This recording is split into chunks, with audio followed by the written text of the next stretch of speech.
De las cifras se desprende claramente que Rusia ya ha perdido esta guerra. Aunque todavía no son conscientes de ello, Rusia ya ha perdido la batalla. Tanto los titulares como los discursos proclaman éxito e impulso, pero las cifras pintan un panorama totalmente diferente. Tanks destruidos, líneas de suministro caídas y soldados muertos.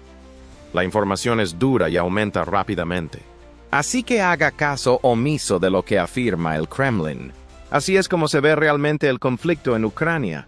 Retrocedamos en el tiempo hasta febrero de 2022 para lograrlo con mayor precisión.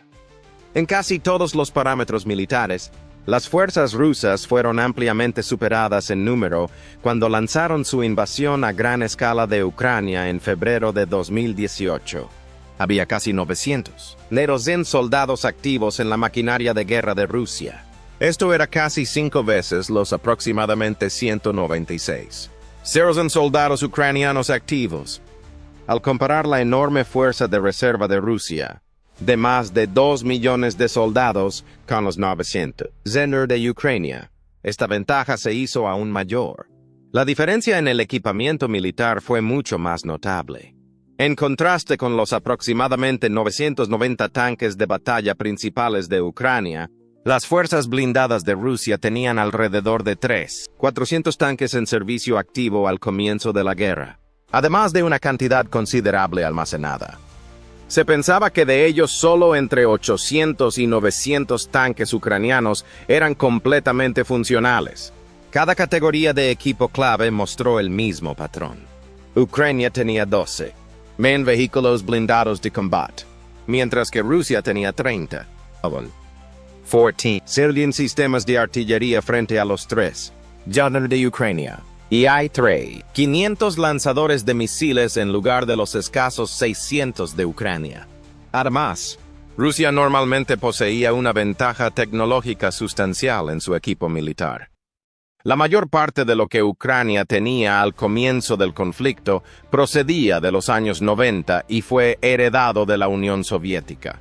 Aunque Ucrania había hecho todos los esfuerzos posibles para mantener y mejorar sus sistemas actuales, carecía de la capacidad industrial y económica para hacerlo, particularmente en comparación con Rusia, que en 2020 se había convertido en una de las mayores economías y productores militares del mundo.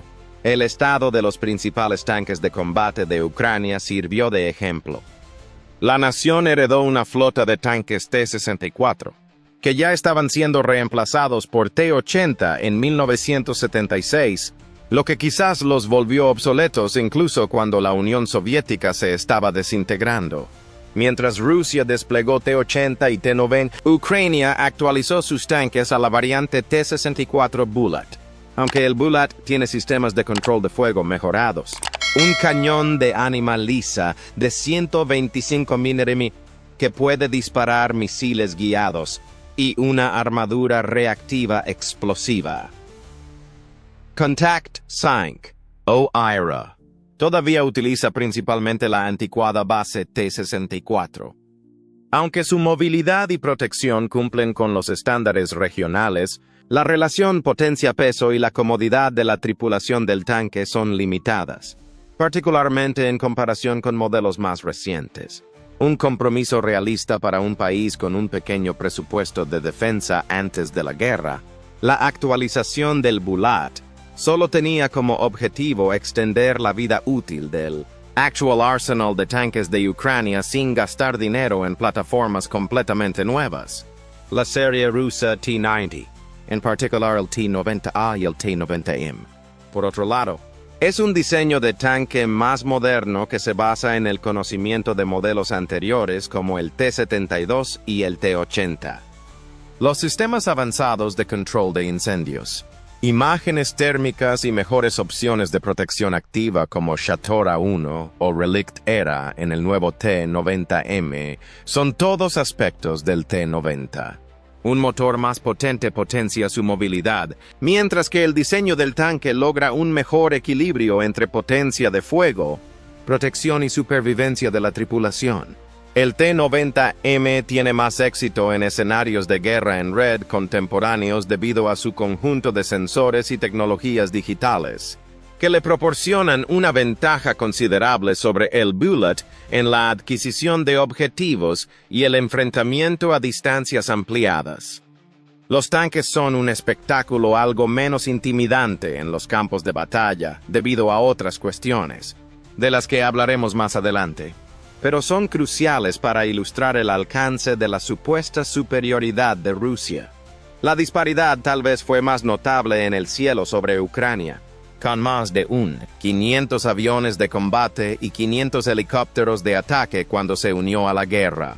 La Fuerza Aérea de Rusia tenía una sorprendente ventaja de 13-1 sobre la de Ucrania, que solo podía manejar aproximadamente 116 aviones de combate y 55 helicópteros de ataque. Además, Ucrania volvió a utilizar tipos de la era soviética, que la Federación de Rusia abandonó principalmente en favor de sistemas aéreos más contemporáneos. A esta superioridad aérea se sumaron los avanzados sistemas de defensa aérea y las capacidades de guerra electrónica de Rusia, que superaron significativamente las contramedidas ucranianas. La diferencia era igualmente sorprendente en el mar. Con un crucero, 6 fragatas y destructores, además de un gran número de buques de apoyo, la flota rusa del Mar Negro superó por sí sola el total de casi 15 buques de Ucrania. Desde las primeras horas de la guerra, la superioridad naval de Rusia le permitió dominar la costa de Ucrania, y Ucrania finalmente optó por hundir su buque de guerra insignia en lugar de arriesgarse a su captura. Sin embargo, Rusia no pudo medir los 8 años de experiencia de combate que el ejército ucraniano ha tenido en el Donbass desde 2014. Además, la OTAN había comenzado a entrenar al ejército ucraniano en ese momento, utilizando armas de fabricación ucraniana y modificando sus métodos y tácticas para adoptar un estilo de combate más occidental.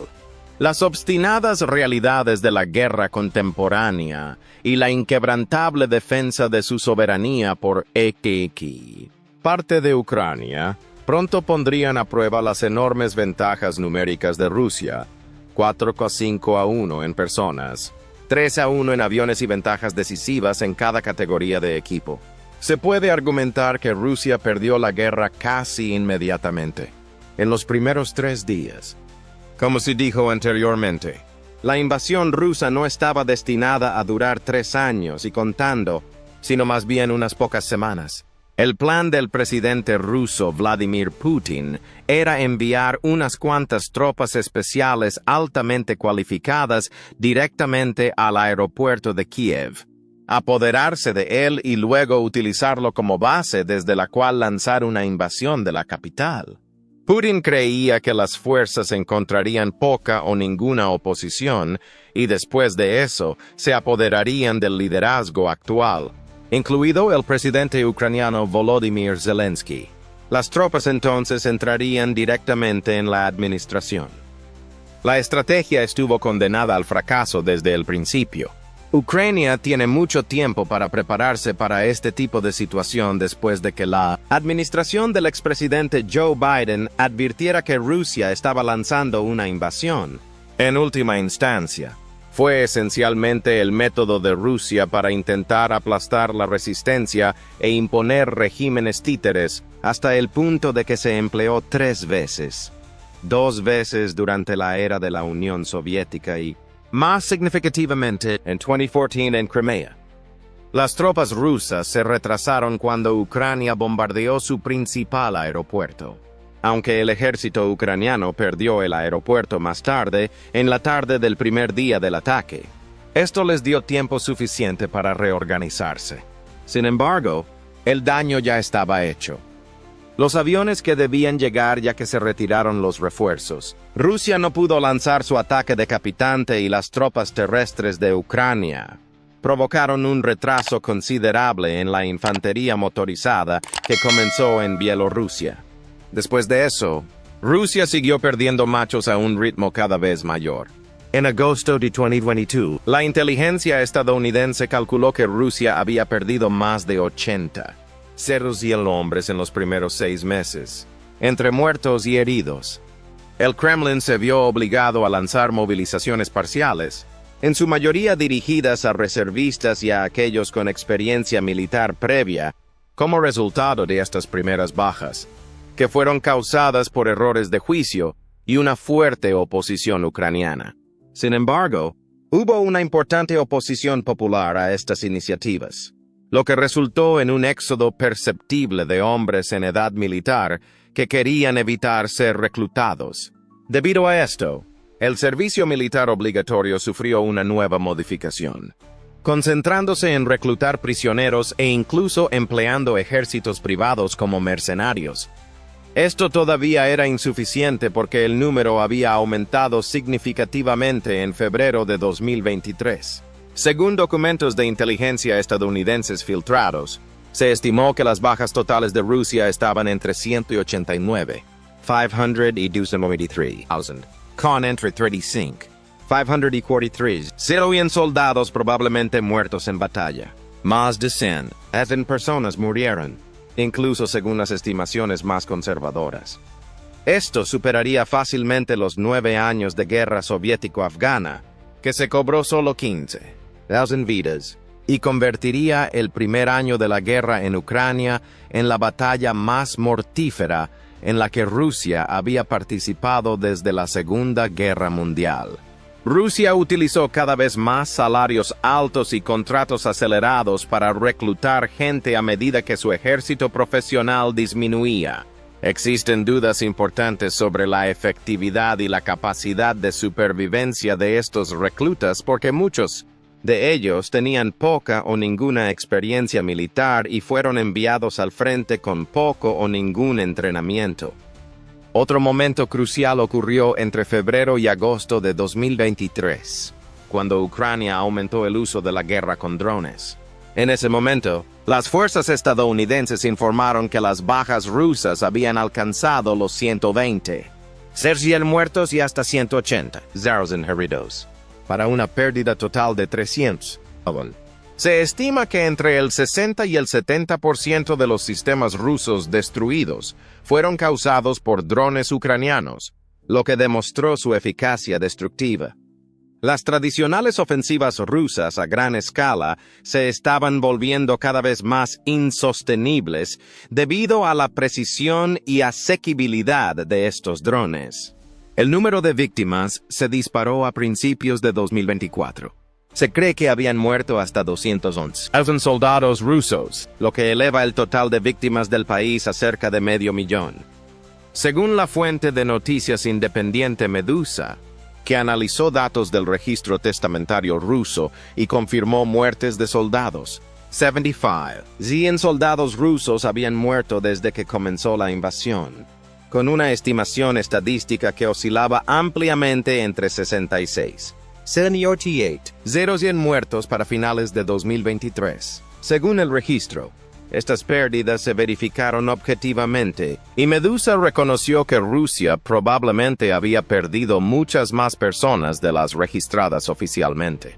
La guerra se estaba convirtiendo en una guerra de desgaste, y estimaciones aún más modestas de solo 250,000 bajas, que todavía eran muchas veces más que las cifras que Rusia informaba en ese momento, indicaban que las pérdidas rusas estaban aumentando.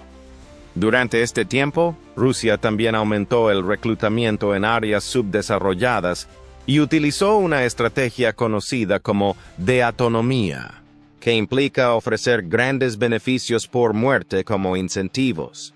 Si emplearon drones, artillería y ataques precisos para apoyar los demoledores ataques, que con frecuencia tenían como objetivo posiciones ucranianas bien defendidas, utilizando a civiles con mínima experiencia militar como carne de cañón.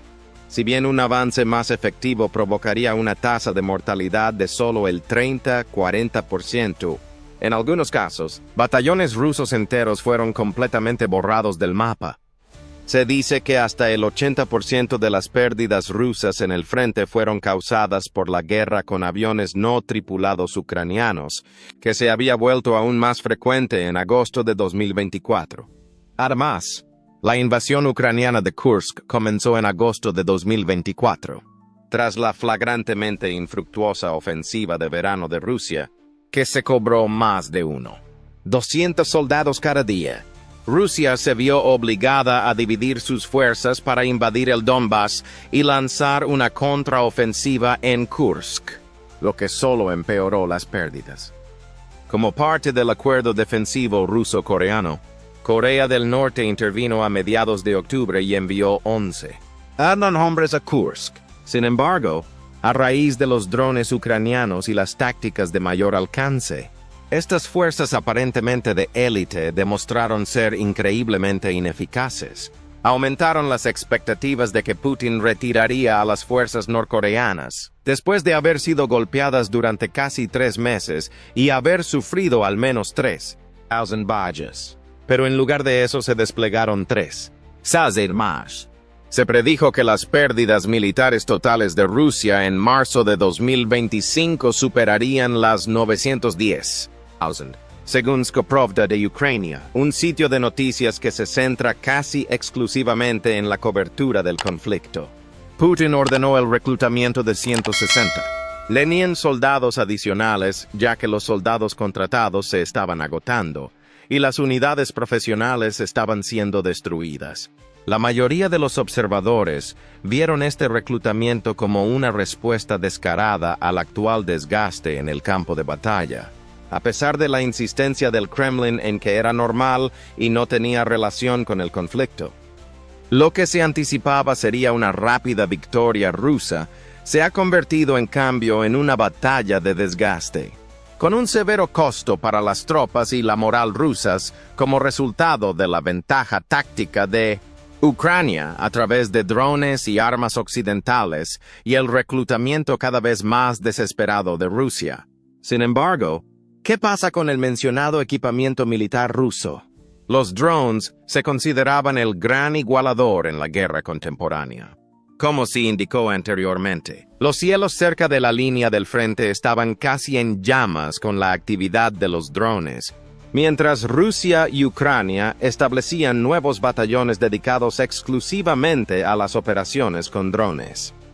Casi todas las actividades importantes llevadas a cabo por cualquiera de los bandos serían detectadas rápidamente por el otro debido a la gran cantidad y variedad de drones.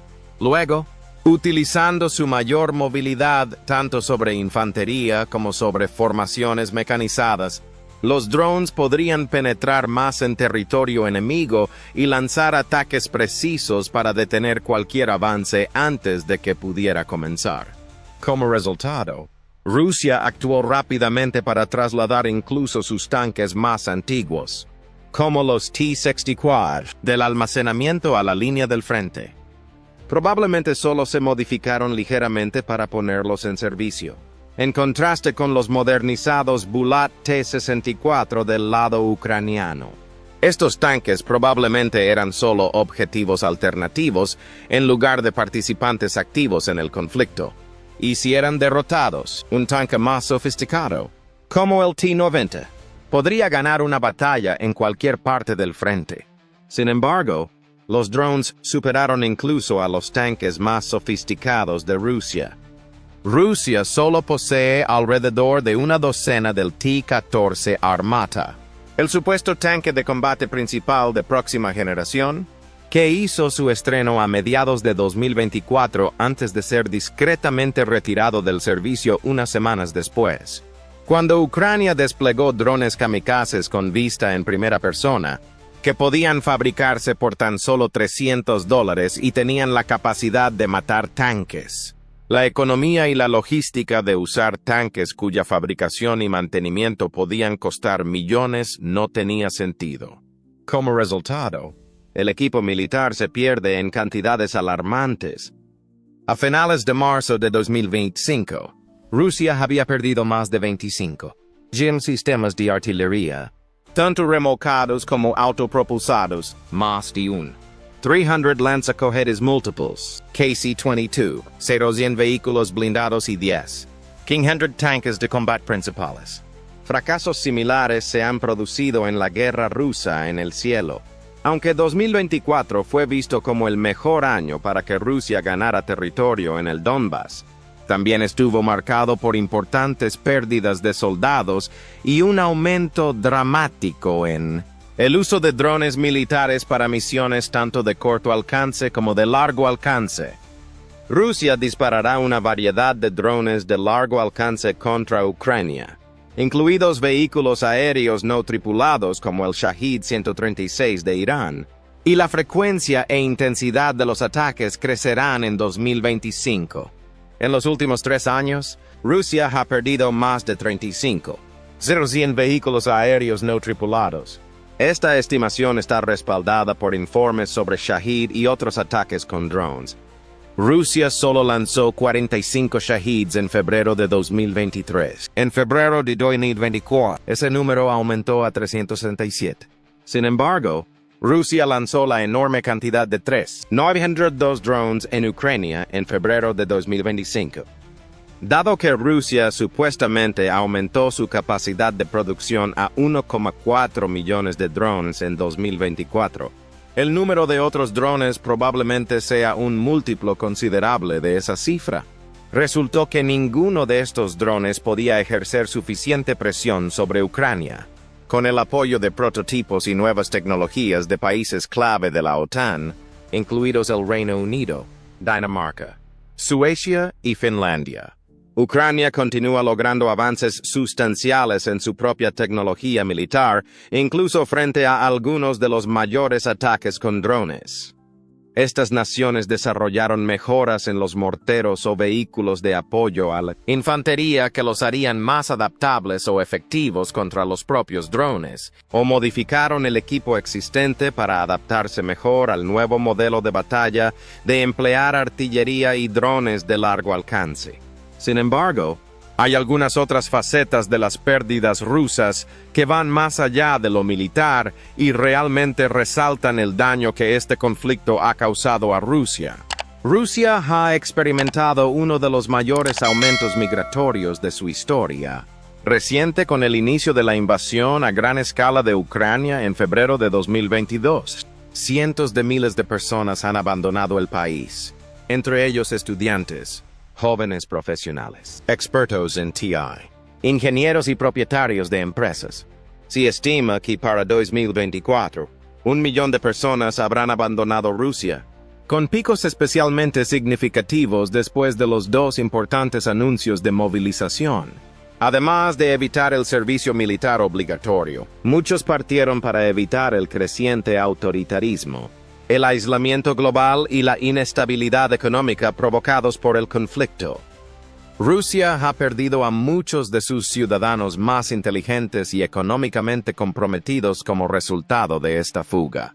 Esta fuga de cerebros ya está teniendo un impacto en la economía. El mercado laboral en Rusia se está volviendo más competitivo, especialmente en campos como la tecnología, la investigación y las finanzas que dependen de personal altamente calificado. Por ejemplo, la tasa de desempleo de Rusia de solo el 2,4% no tiene paralelo. Aunque una tasa de desempleo baja es beneficiosa para una nación, se cree que una tasa de desempleo saludable está entre el 4% y el 6%. Esto indica un mercado competitivo, ya que las empresas tienen candidatos que cumplen con sus expectativas y le brinda a la nación una oferta constante de trabajadores para cubrir nuevas vacantes.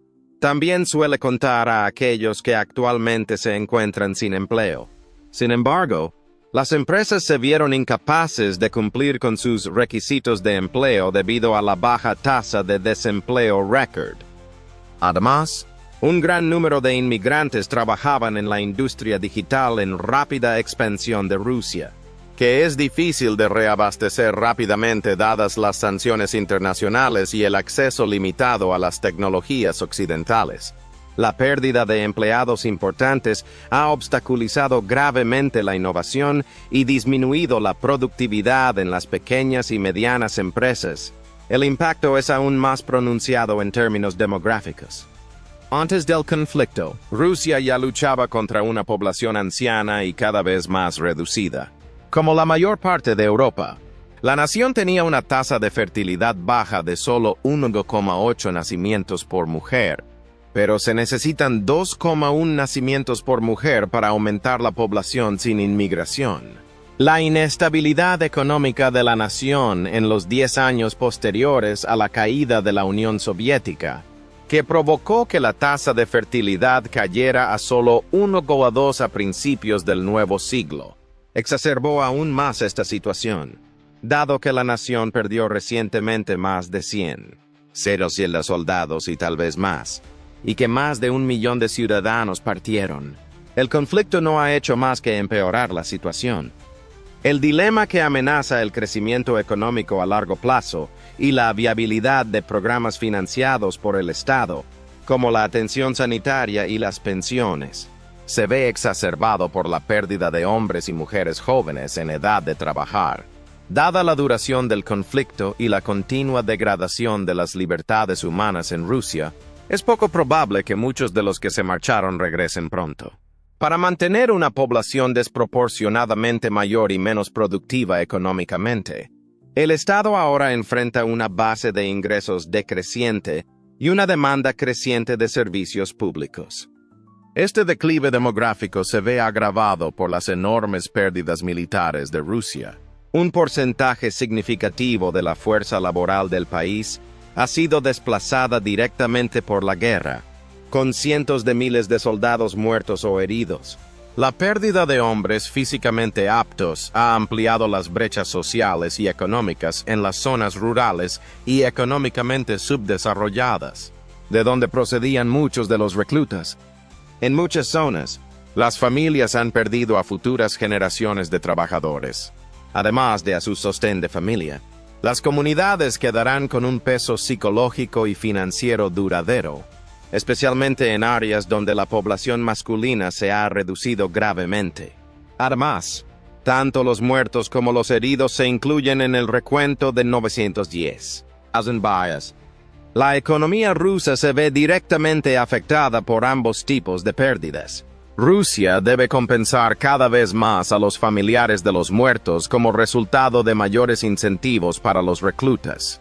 Además, incluso las tropas que sobreviven a sus heridas probablemente necesitarán ayuda social del gobierno por el resto de sus vidas.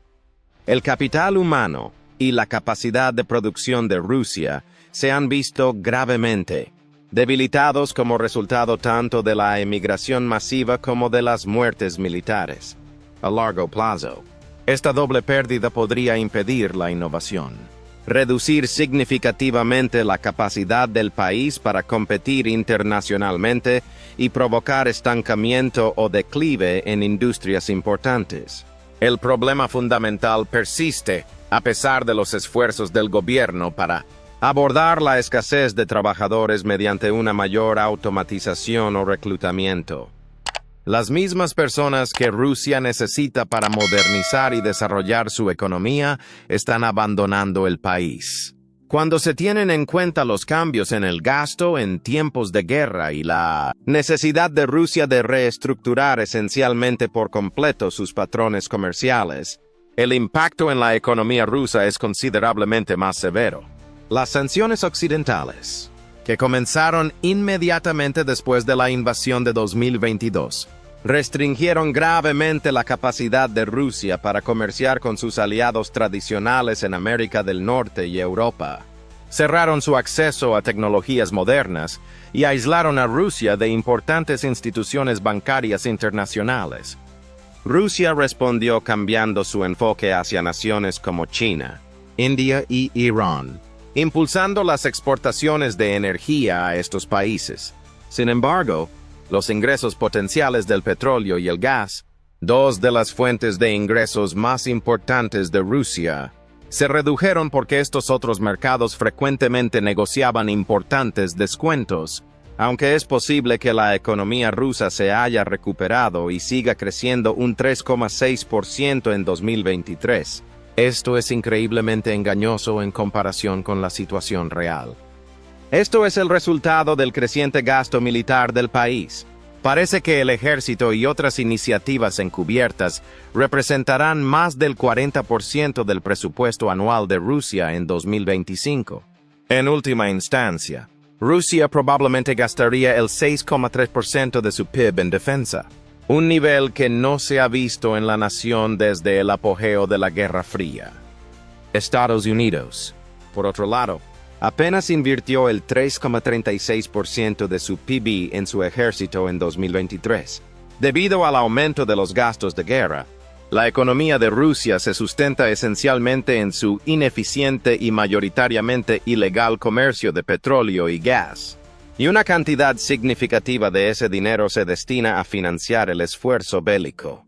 Mientras tanto, la fabricación doméstica y la agricultura tradicionales experimentarán una escasez de personal y recursos financieros. Básicamente, Rusia está apostando a que puede concluir el conflicto antes de que las consecuencias de comprometerse plenamente con él se hagan evidentes, lo que probablemente ocurrirá dentro de unos pocos años. Sin embargo, es posible que la guerra no concluya en 2025, al menos no a favor de Rusia, dado el apoyo inquebrantable de Europa a Ucrania en cada etapa de los últimos meses. En caso de que Rusia pierda, probablemente tendría que hacer reparaciones, lo que resultaría en otra retirada económica para la que no está preparada en absoluto. Al final, Rusia puede no ser la misma nación que alguna vez fue, gain o pierda. Sin embargo, ¿cuáles son tus pensamientos? Como siempre, gracias por mirar y comparta sus opiniones en la sección de comentarios.